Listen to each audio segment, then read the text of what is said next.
অনির্বাণের কাছ থেকে লুকোচুরি করে যখন কিডনি ডোনেট করতে হসপিটালে যায় রাই, ঠিক সেই সময় সংকোচ বোধ কাটাতে রাইকে সঙ্গ দিতে এবার হসপিটালে ছুটে গেল নীলু। হ্যাঁ বন্ধুরা, ভিডিওতে লাইক দিয়ে দেখতে থাকুন। নীলু হসপিটালে যাওয়া মাত্রই কোয়েলকে প্রসিডিউরের জন্য যখন অ্যাডমিট করে ফেলা হয়, ঠিক সেই সময় ডক্টর বলতে থাকে যে ম্যাডাম এবার যদি আপনিও ডোনেট করতে চান তাহলে আপনাকেও কিন্তু এবার প্রসিডিউরের জন্য রেডি হতে হবে। ঠিক সেই সময় হসপিটালে করিডোরে বসে রাই চোখে জল ফেলতে থাকে আর একটা দ্বিধাদ্বন্দ্ব কাজ করতে থাকে।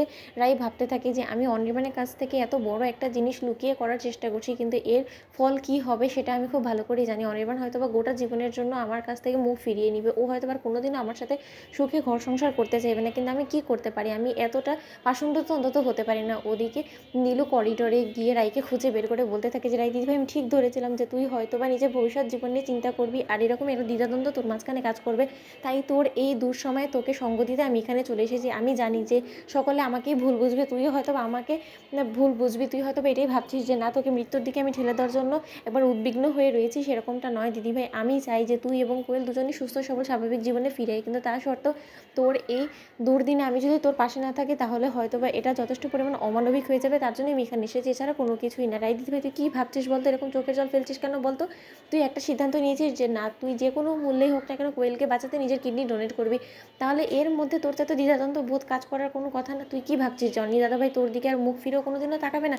এসব একদম ভাবিস না। ও রাগের মাথায় মুখের কথা বলে ফেলেছে। তারপরে যখন তুই সুস্থ হয়ে বাড়ি ফিরে যাবি তুই দেখবি যে ঠিক তোকে সববারের মতন আবারও অ্যাকসেপ্ট করে নিব অনির্বাণ। দাদাভাই সেরকম কোনো কিছুই না। ওদিকে কোয়েল হসপিটালে যখন নার্সকে ডেকে বলতে থাকে যে প্লিজ একবার রাইকে ডেকে দিবেন, ওদিকে কোয়েলের সাথে দেখা করার জন্য নীলু এবং রাই যখন কোয়েলের কেবিনে যায়, ঠিক সেই সময় কোয়েলের হয়ে নীলু বলতে থাকে যে রাই দিদিভাই তোর কাছে মেয়েটা প্রাণ ভিক্ষা চাইছে, এবার যদি তুই মেয়েটাকে প্রাণ ভিক্ষা অব্দি না দিস তাহলে ওটা অমানবিক বলে হবে না? তুই ভাবছিস কিসের, তুই কেন এখনও পর্যন্ত সাইন করিসনি বলতো? তখন রাই বলতে থাকে যে না, আমার একটা দ্বিধাদ্বন্দ্ব কেন জানি না কাজ করছে, আমার মনে যথেষ্ট পরিমাণ ভয় কাজ করছে। এখন যদি এই সময়টা অনির্বাণের সঙ্গ আমি পেতাম তাহলে আমার থেকে সৌভাগ্যবতী হয়তো বা কেউ হতো না।